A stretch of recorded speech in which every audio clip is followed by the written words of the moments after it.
So today we are going to talk about Shepard Fairey, a very well-known street artist and the creator of Obey propaganda. But before we get into that, just a little bit of background on Shepard Fairey.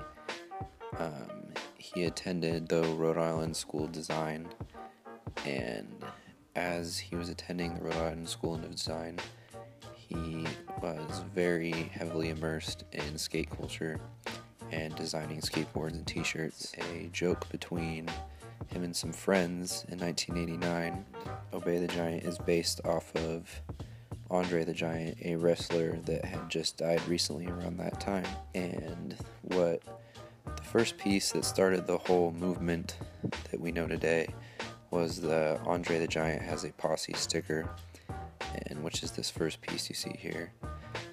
And basically what Shepard did is he just put that in as many places as he could possibly make it visible after reactions from his friends and other people around the community. He decided to take it further because he noticed how something that he didn't really have any meaning for, wasn't supposed to be anything, people started noticing it and putting their own ideas behind it. And so I think he took advantage of this. And this next piece that's going to show is what his logo has become. It's just a more refined version of the original sticker. He's continued what is known as the Obey propaganda phenomenon. And in recent talks, Shepard Fairey has said that his whole idea behind Obey now, that he's taken advantage of all the paranoia behind it, is that it's similar to some different concepts of phenomenology, one being Heidegger's concept of phenomenology. And I think it became so popular so fast because around this time, Big Brother in the 80s created a lot of heightened paranoia. People knowing that and fearing that they saw this and didn't know what it was, and it's kind of an ominous figure, so they kind of projected their feelings towards that onto this, and because there was no real meaning to it already, it just basically caught fire, and people wanted to know what it was. Something that wasn't supposed to be anything in the beginning has turned it into now a clothing company today. And Shepard Fairey himself, even at the beginning, said there was no meaning, and now it has taken on meaning, and he never meant for it to be that. So it's kind of interesting to see how something as simple as a sticker has turned into this big clothing company and a very well-known brand name today. Entitled Hope by Shepard Fairey.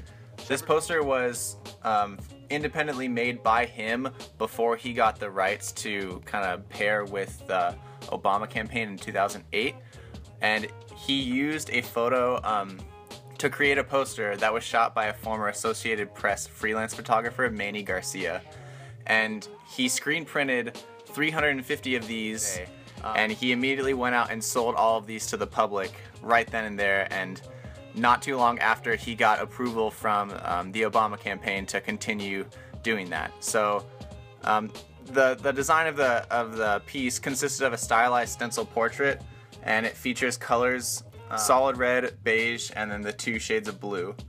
According to a design writer, Stephen Heller, the poster was inspired by social realism, and while widely praised as original and unique, can be seen as part of a long tradition of contemporary artists drawing inspiration, political candidates, and producing posters that break the mold not only in terms of color and style, but also in message and tone. Fairey also said personally about his inspiration that his historical inspiration was the well-known JFK portrait, where he posed in a three-quarters view, looking slightly upward and out into the distance. The image of Lincoln on the $5 bill has a similar feel. So the words used on the poster obviously are hope. There were a couple other renditions of this for the Obama campaign that say progress and change.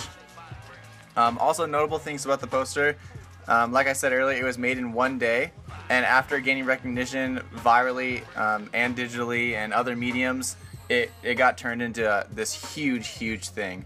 Like I said, pairing with the Obama presidential campaign, it was initiated by Shepard but then approved by the campaign, and then the image became a front runner for the media that the campaign used in its success. After the campaign, the imagery that Shepard created was acquired by the Smithsonian Institution for its National Portrait Gallery. Fairey actually sued the Association Press where he got the photograph because they claimed they didn't get compensation for the use of their photo. That ended in him destroying documents and pleading guilty because he actually did use that. He was sentenced to 2 years of probation, 300 hours of community service, and a fine of $25,000. Other than this one work of art, there were parodies and imitations that were also created that kind of make fun of this same style. The anti-poster of basically that design, instead of the words hope, it says hype. Posters of Sarah Palin that say the word nope, and the Obama Joker image created by a student designer.